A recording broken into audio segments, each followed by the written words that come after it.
Hi everybody, it's Seth, your Mild Mannered Mage, and we're back with another episode of Breaking Boxes. And today we are back heading down to Secret Lair Lane for another special Doctor Who Secret Lair. So this morning I actually got a notification that my Doctor Who Secret Lair was delivered. Now you may be thinking, now wait a minute, you've already done your Secret Lair Doctor Who videos, and that's correct. I've already done a Secret Lair Doctor Who for the Weeping Angels, as well as a Doctor Who Secret Lair, as I think it was Dalek Lands. But there was a third Doctor Who Secret Lair that came out right around the time of the Doctor Who 60th anniversary that introduced us or reintroduced us to David Tennant as the 14th Doctor and Ncuti Gatwa as the 15th Doctor. And right after that, the 60th anniversary, a special Secret Lair came out featuring those Doctors, which completed the cycle of the new Doctors with the with Magic the Gathering and the Universes Beyond Doctor Who printings.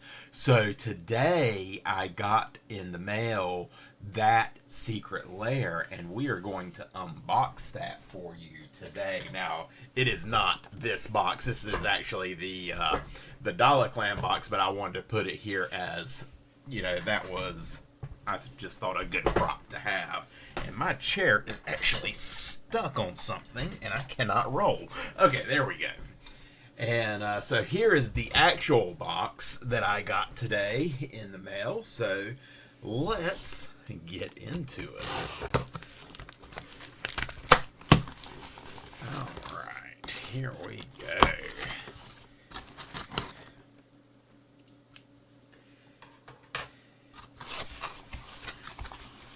And here is the Doctor Who Secret Lair box, and everything else is just packing material and the shipping packing list. Yep. Alright, so we will get that tossed aside. And here is the actual Secret Lair drop series. I'm trying to remember. Here it is. Secret Lair Doctor Who Regeneration. So let's get into it. Oh, and it's just what the Doctor ordered, and we've got a lovely picture of the TARDIS there. Fantastic. And it is, what is today? It is 4/16 right now. Probably by the time I get this video posted, it will be 4/17. That means that this Saturday, April 20th, is going to be Record Store Day. I'm very excited because I'm going to be heading to one of my favorite record stores. Shout out to Yellow Dog Discs out in Wilmington, North Carolina. They also feed my vinyl record collection as well as my vinyl figure collection. It's where I get a lot of my Funko Pops. But I'm hoping to pick up, it's a special Doctor Who Edge of Destruction printing vinyl album that is coming out this weekend. So hoping to get that. Fingers crossed they're only going to have like a handful in the store. All right, and here we go.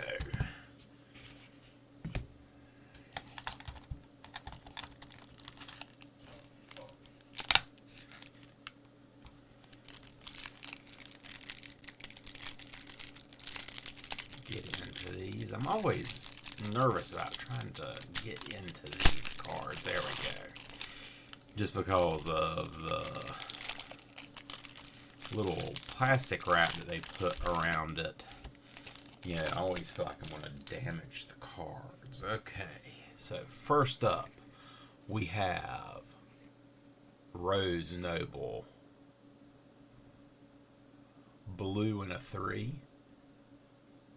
Ward 2 for a legendary human. Whenever you cast a Doctor spell or a creature with Doctor's Companion, draw a card. And she has Doctor's Companion.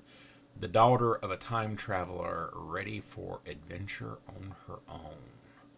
Now, we did see her in the 60th anniversary.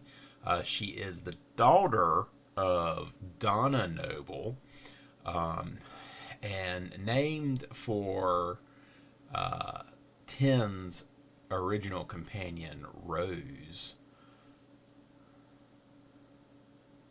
Thought that was a wonderful callback. And hopefully, with the upcoming season that's going to be airing on Disney Plus, we will see some more of Rose Noble. Then we have the Meep. All hail the Meep. Blacken 2, legendary alien. Ward, pay 3 life. Whenever the Meep attacks, you may sack another creature. If you do, creatures you control have base power and toughness XX until end of turn, where X is a sacrificed creature's mana value. All hail the Meep. I think this is a fantastic commander. You know, very low key, 0/4. All hail the Meep. You know, you throw some tokens in here, some big bangers in terms of creatures. Find a way in black, which I'm sure there is, to give some things trample and just sacrifice those bangers to overwhelm your opponent. So some black token generation and just swing for the fences, man. So black go wide, I think is what you're going to look at going for this. So what do y'all think? Is this a better commander or is this a better support card? Either way, it's fantastic. All right, moving right along. The Celestial Toymaker. 2/4 for a Rogue Artificer. White, blue, and black. Whenever the Celestial Toymaker attacks, look at the top 3 cards of your library. Exile any number of them in a face-down pile and the rest in a face-up pile. The defending player chooses one of those piles. Put that pile into your hand.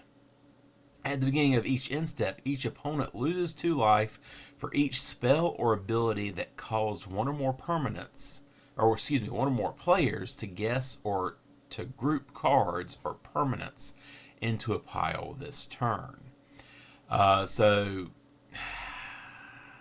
I mean, we're looking at a lot of abilities like Fact or Fiction that are going to allow you to group things together. I feel like there's been a lot of spells recently that have come out that are causing that effect. So, I don't know. I mean, this was a fantastic character that they brought back for the 60th anniversary. Very terrifying. Now I can't think of his name. Crap. Doogie Howser. Now what is his name? But he did a fantastic job playing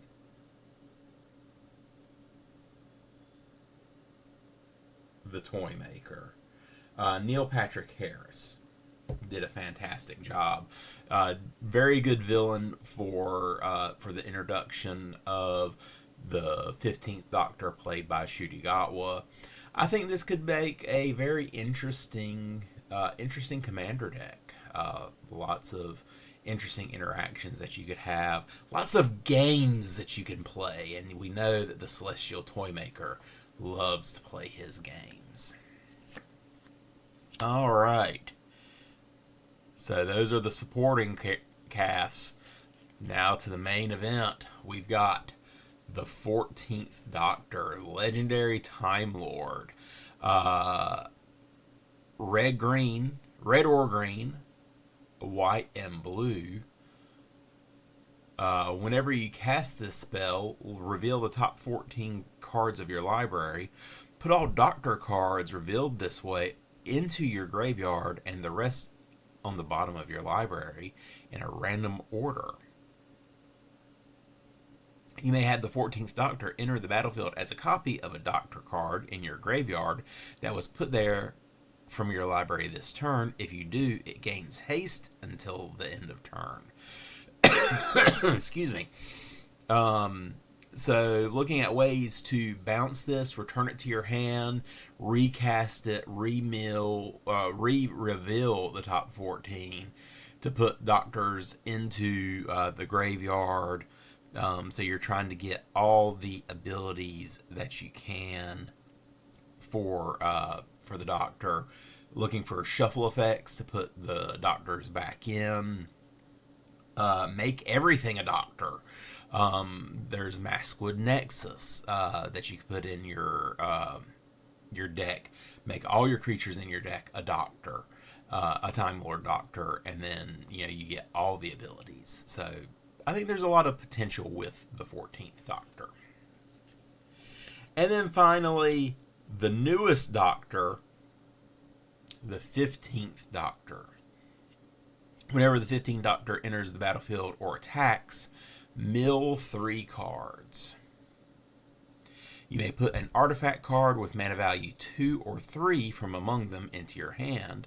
The first artifact spell you cast each turn has Improvise. Your artifacts can help cast that spell. Each artifact you tap after you're done activating mana abilities pays for 1. So you probably want to do things like have things that'll help you investigate, maybe make some treasures, maybe some static artifacts, maybe some Thopters. I think this tells me that this Doctor is going to be particularly gadget heavy, so going to be relying a lot more on those kind of cantrips in the episodes. So I think there's a lot you can read into this particular card, for the upcoming Doctor Who season. So I think, again, a lot of interesting things that you could probably do with this particular Doctor. And that is it. That is the main cards of the Secret Lair Doctor Who Regeneration. Now, don't forget that because this is a secret lair, that means that there is a hidden card, and I can see it right there. So let's find out what this is. Now, the last couple of times that we've done this game, this has been a special land that has featured Doctor Who art. So I'm going to assume it's the same thing.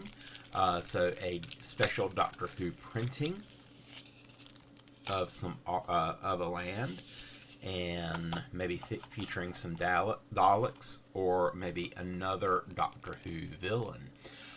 So we will turn that card over in 3, 2, 1, and oh, and I was wrong. So this is the Sonic Screwdriver. 3 mana for an artifact. Tap it to add 1 mana of any color. Pay 1 to untap another target artifact. Pay 2 to scry 1. And pay 3 to tap it, and target creature can't be blocked this turn. And this looks like it is the 14th Doctor's Screwdriver, based off of the plaid. I don't know if you can tell in this card. The 14th Doctor, well, you can base it off of 2 things. One, the 14th Doctor's vest and tie, plus if you look at the screwdriver that he's holding in his hand there, and then if you look here, vest and tie, and then the screwdriver, they all kind of match. They're a little matchy-matchy. So this is the 14th Doctor's Screwdriver. All right, and there we have it. That is our Doctor Who Secret Lair Regeneration. So I'm excited to build these. You know, maybe we'll build the Celestial Toymaker and see what sort of games we can play. What cards are you excited about from this Secret Lair Regeneration? What are you going to be putting into your main decks? I'll be interested to hear from you. Leave me a comment below. Are you excited for the new season featuring Shudigatwa and the new companion? You know, the trailers look fun. I'm very excited to see what direction they're going to be taking Doctor Who in for this upcoming 60th year. So that is everything that I have for you today. You know, as per usual, thank you again for hanging out with me as we open these Secret Lair boxes. As a thank you, I do have, well, they're upside down, but I do have some arena card codes for you just for hanging out with me. So we'll leave these up on the screen. Again, let us know what you think about the upcoming season of Doctor Who. What do you think of these Doctor Who Secret Lair Regeneration cards? Give us a comment below. Let me know what you think. Give us a like, comment, and subscribe. Let me know what you think and anything that we can do to help improve the channel. In the meantime, I'm Seth, your Mild Mannered Mage, wishing everybody some happy magicking. Y'all have a great one.